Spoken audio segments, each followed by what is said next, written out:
కుత్బుల్లాపూర్ నియోజకవర్గం 132వ జీడిమెట్ల డివిజన్ పరిధి ప్రశాంత్ నగర్ జీడిమెట్ల విలేజ్ రామరాజ్ నగర్ లోని డ్రైనేజీ సమస్య మరియు సుచిత్ర నేషనల్ హైవే నిర్మాణంలో ఉన్న పనుల వల్ల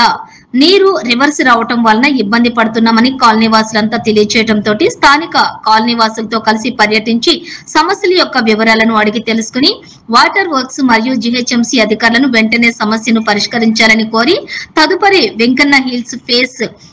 ఫేజ్ 1/2 లోని నూతనంగా నిర్మిస్తున్నటువంటి బ్రిడ్జి పనులను కూడా పరిశీలించి రానున్నటువంటి వర్షాకాలం దృష్ట్యా కాలనీ వాసులను బ్రిడ్జి పనులతో పాటుగా కాస్పేట్ వాల్ ఏర్పాటు చేయాలని వారు కోరగా సంబంధిత అధికారులందరితో కూడా మాట్లాడి వెంటనే రానున్నటువంటి వర్షాకాలం దృష్ట్యా ప్రజలకు ఎలాంటి ఇబ్బంది కలగకుండా పనులను వెంటనే పూర్తి చేయాలని సంబంధిత అధికారులను కోరిన బీజేపీ మేడ్చల్ అర్బన్ జిల్లా కార్యదర్శి చెరుకుపల్లి భరత్ సింహారెడ్డి.